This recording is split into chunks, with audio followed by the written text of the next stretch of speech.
Nós estamos aqui hoje num bate-papo na casa do Luiz Alberto Pi, com o programa Entrevistar, e eu, Vanessa Fontana. Ele que foi campeão de xadrez pelo Fluminense FC, grande escritor, faz palestras motivacionais pelo país. Luiz Alberto, é muito bom estar aqui com você nessa conversa. Me conta um pouco dessa tua façanha de ser campeão de xadrez. O que você me fala disso? Olha, é curioso. Eu me interessei, quando era adolescente, garoto, comecei a jogar xadrez de brincadeira com os amigos e houve um momento que eu tinha 15 anos, houve um campeonato juvenil e a gente conversou, eu e meu amigo que jogava mais, será que a gente joga direito? A gente não sabia, a gente jogava só um contra o outro, então fomos jogar o campeonato carioca juvenil e a gente acabou em quarto lugar. Aí descobrimos que a gente tinha os dois empatados em quarto até. E descobrimos que a gente tinha um jogo bem razoável, né?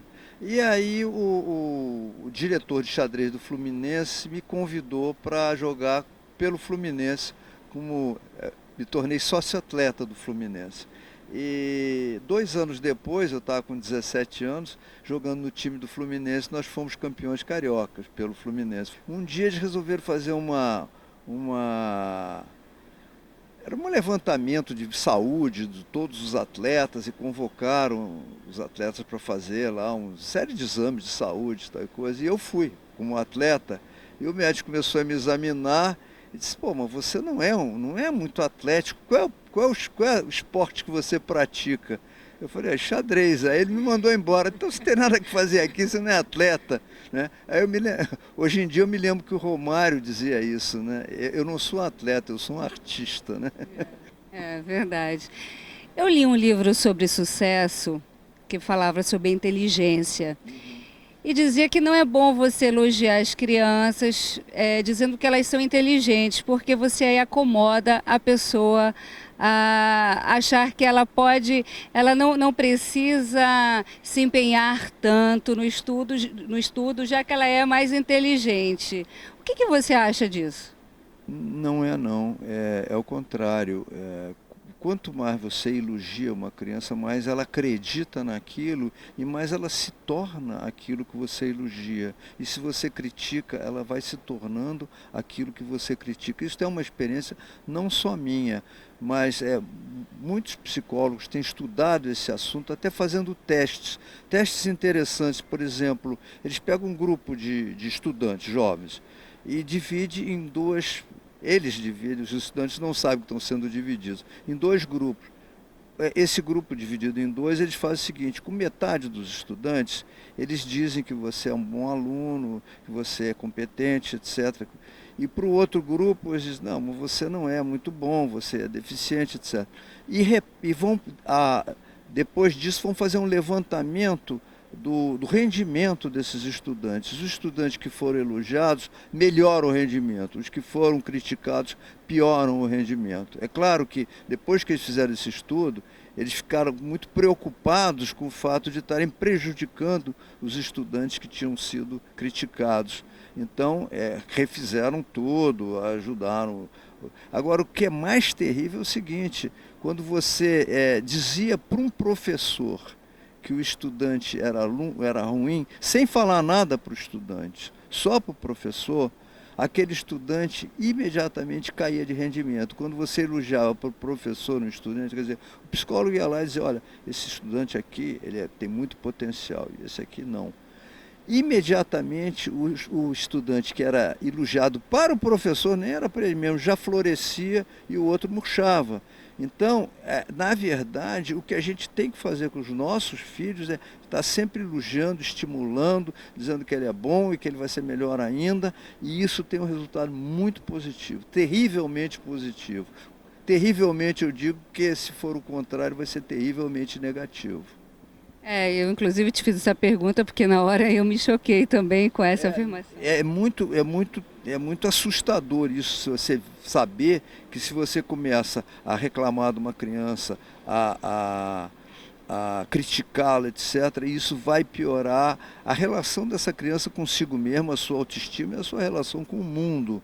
Então, recomendo sempre, elogiem seus filhos, amem e mostrem o amor. Não é só amar, a gente tem que mostrar, a criança tem que saber que é amada. Luiz Alberto, hoje existe uma banalização da estrutura familiar, em que até antigamente existia um processo para você separar, para você divorciar. Hoje em dia você pode fazer isso em cartório, se não houver bens. De que forma você acha que isso atinge a sociedade como um todo?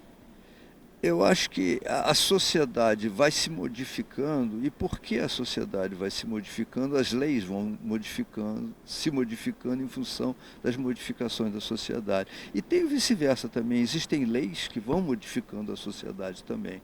Então, o casamento mudou porque a família, porque a formulação antiga era muito rígida, tem que ser assim, assim, assim, e está acabado o assunto. E hoje em dia há mais maleabilidade, então os casais têm que inventar o seu próprio casamento. E se esse casamento não está dando certo, separa. Eu tive uma separação, tinha 3 filhos, e eu expliquei para os meus filhos o seguinte: nós estamos nos separando porque a gente quer ser mais feliz do que a gente está. Então a gente não está bem junto, não está feliz um com o outro, não está contente.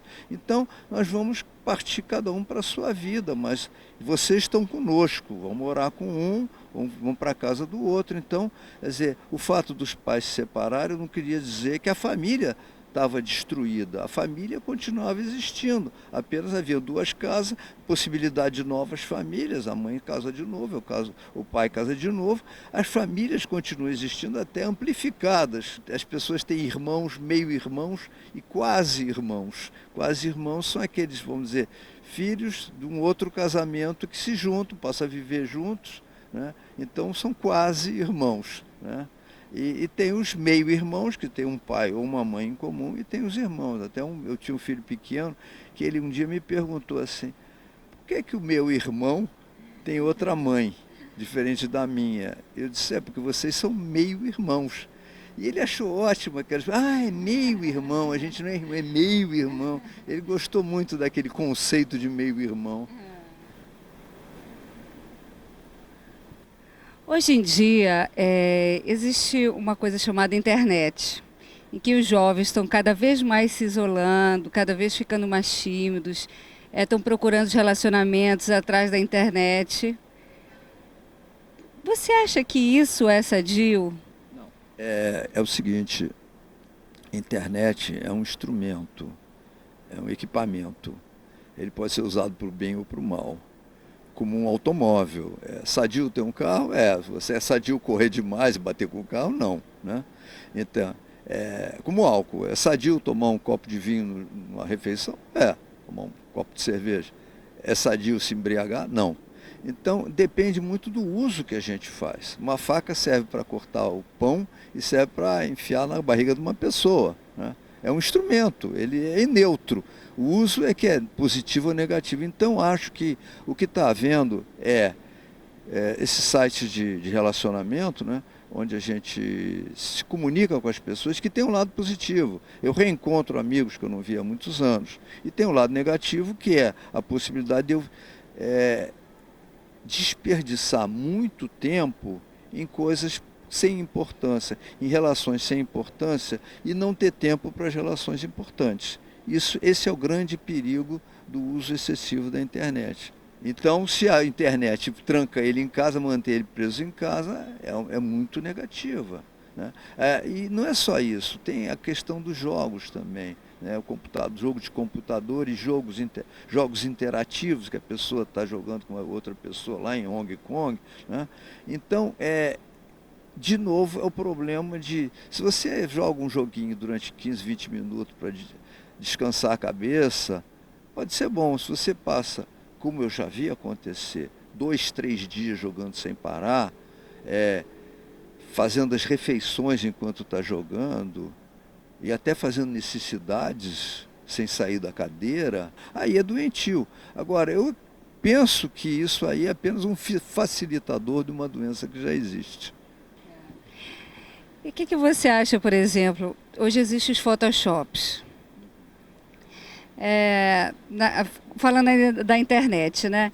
Eu tenho um perfil na internet, eu não me acho tão bonita, eu vou lá, coloco uma foto bem mais bonita, ou então eu pego o Photoshop. No mínimo a melhor foto, né? Ou retoca a foto. O Photoshop eu acho que é mais para revistas, modelos. Não, existe gente que usa Photoshop e existe uma coisa hoje até séria, que as pessoas usam até palavras de outras pessoas, citações, cola. Você não acha que está vindo aí, por meio disso, dessas redes sociais, uma nova, de repente, uma nova doença por conta dessa busca com a perfeição? Eu acho que é um novo instrumento para uma velha doença. Entendeu? As pessoas sempre foram vaidosas. Sempre se enfeitaram, sempre se esconderam, sempre mentiram. Agora elas têm um novo equipamento para atender à vaidade, para mentir, enfim. Muito mais fácil. Não sei, também não, porque acontece que a gente ainda não aprendeu a detectar muito bem, mas já você olha e diz assim, isso aqui não é verdade, né? É o reino da fantasia, é o discurso que não corresponde aos fatos. Aliás, o Cazuza tem uma música que ele fala isso, né? As suas palavras não correspondem aos fatos, alguma coisa assim. E é o mais que você vê hoje são políticos falando isso, né? Eles falam coisas que não correspondem à realidade. E eles vão naquele mundo de fantasia, aquelas campanhas eleitorais mentirosas. É o que você vê aí, gente. Ele acredita nisso? Ele acha que eu acredito nisso? A quem? Ele está mentindo para ele, está mentindo para os outros, está mentindo para mim. Para quem ele está mentindo? Que é mentira. Né? Então, o que importa é quando você entra numa rede social e olha aquilo que está sendo dito, você diz, bom, isso aí pode ser verdade, pode não ser. Não dá para acreditar. Então, às vezes a pessoa me diz assim, eu vi na internet. Viu na internet? E daí? Isso quer dizer que é verdade? Não tem nenhum selo de garantia, nenhuma credibilidade maior, é só isso. Queria fazer mais uma pergunta sobre o sucesso. Sucesso. Qual a receita do sucesso? A receita do sucesso é não se cobrar demais, é você cobrar de você o que você pode fazer, sabe? E esperar aquilo e procurar sempre ir um pouco adiante, mas não como cobrança, como uma expectativa positiva. Os amestradores de animais dizem que o animal aprende muito melhor quando ele é estimulado pela recompensa do que punido pelo castigo. Ou seja, se o bicho faz uma coisa certa, você dá um prêmio. Se ele erra, você não precisa punir, você só premia quando dá certo. Então, evolui melhor. Então, esse é o ponto. A gente com a gente mesmo, a gente tem que ser generoso no sentido de cobrar mais, cobrar não, é esperar mais, fazer por mais, buscar mais, mas aceitar que a gente tem uma limitação. E é sempre uma busca de superar a limitação, mas ficar contente com o que é capaz de fazer. Então, se a gente se aplaude com o que a gente é capaz de fazer, isso é o sucesso. E para cada um, o sucesso é aquilo que ele consegue fazer. O fracasso está em exigir demais, em querer mais do que é capaz. Aí é fracasso, seja lá o que for. Então, se eu ganhei 1.000, eu posso considerar que isso é um grande sucesso. Ou posso achar que é um fracasso se eu achava que tinha que ganhar 10.000. É só isso, tá?